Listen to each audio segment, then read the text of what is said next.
Hello everyone, I'm Becky Goldsmith from Piece of Cake. Today I want to talk to you about how to use your templates in hand applique. I've placed my fabric right side up on my sandpaper board. The sandpaper keeps the fabric from shifting as I trace around the template. Now I'm going to place my template right side up on top of the fabric. I'm going to place it so that I can get as many of these edges that need to be appliqued down. I want those edges on the bias grain of the fabric because an edge that's on the bias turns under more gracefully and frays less than an edge that's on the straight of grain. Now the only time I might place this template so that these edges are more on the straight of grain would be if there was a stripe or a particular design in the fabric that dictated a particular placement for that template. But this is not the case, so I'm going to turn the template so that as many edges as I can get on the bias are on the bias. Let's talk for a minute about pencils. This is my favorite pencil. It's made by Generals. It's a charcoal pencil in white. If this is the pencil you're going to use, you want to be sure it is exactly this pencil. I use this on light medium to dark fabrics. It's not particularly expensive. It's a really nice, reliable pencil. The other two pencils I use very often are these mechanical pencils. One is made by Bowen and one is made by Soline. They hold 9mm leads, and as near as I can tell, the leads in these companies are the same. So they're interchangeable. I know that you can buy pink and blue and yellow refills for these pencils. I myself only use white or the gray or black. I would use the white on fabrics that are medium to dark. I would use the gray on fabrics that are light medium to light. You want to make sure that you make a line you can see. Now, because these refills are a little more expensive than the charcoal pencil, I'm fairly selective about where I use them.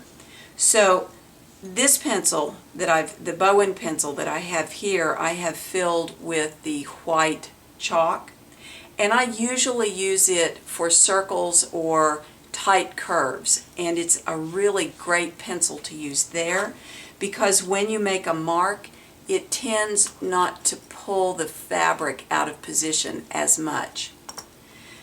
The General's pencil is a little grabbier.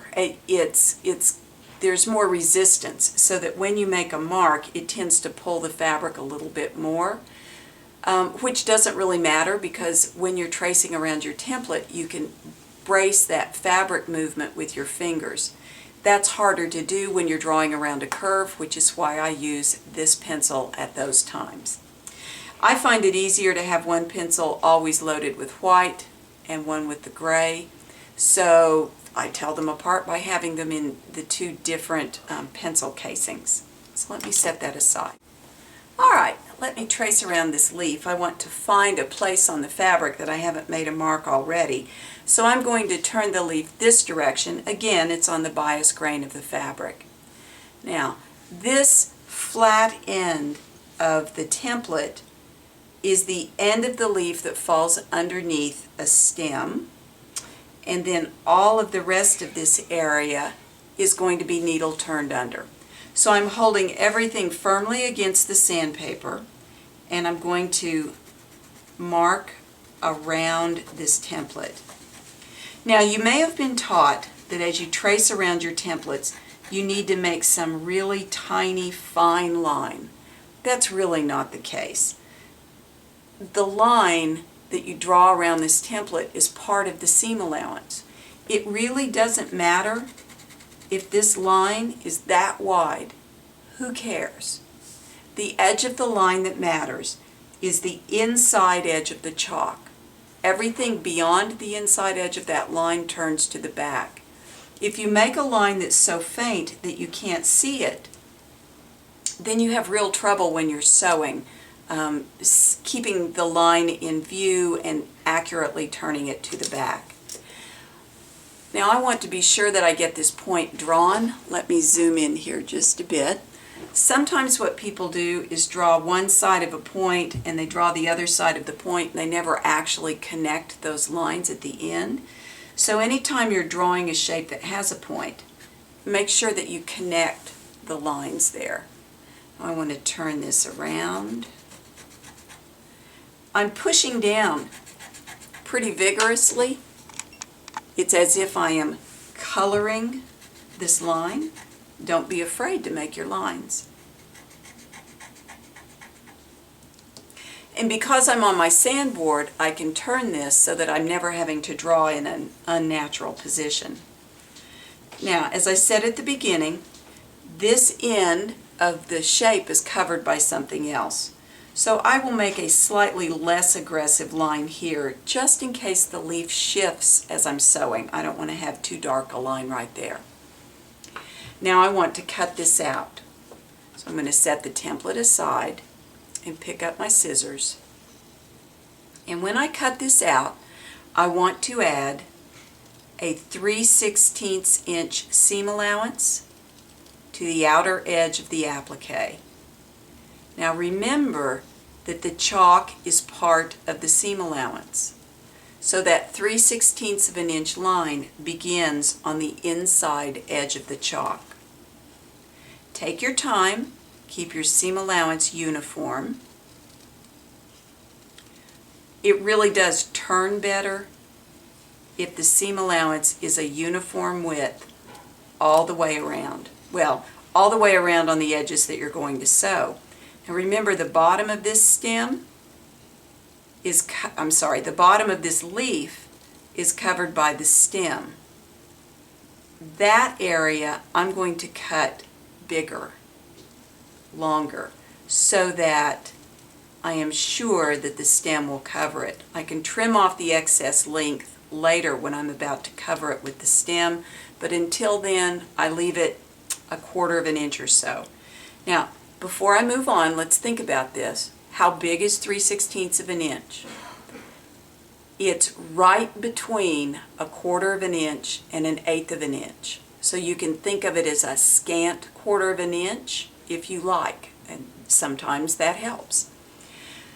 One more thing before you use your overlay and position this shape on your block, I want you to finger press it.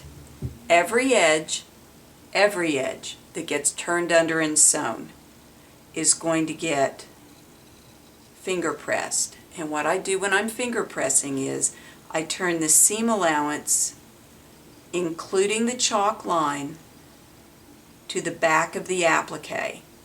Take your time, let your fingers walk down the shape. You'll notice that I am not scraping this with my fingernails. I'm not spitting on my fingers. There's no starch or sizing involved.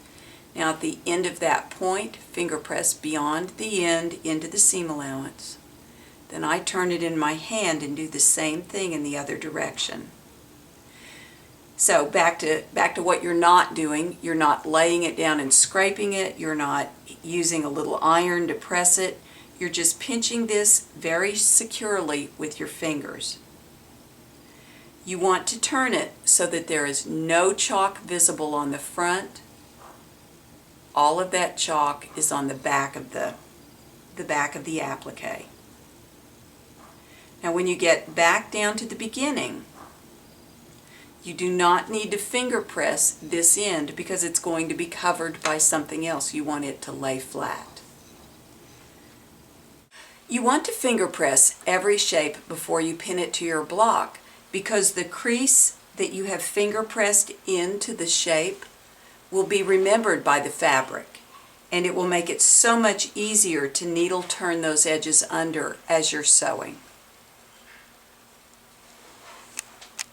So a quick summary of what I've shown you is that you place your fabric right side up on your sandpaper board. You place your template on the diagonal grain of the fabric, unless there's a design that dictates a different placement of the template. You trace around the shape. You cut it out with a 3/16 inch seam allowance.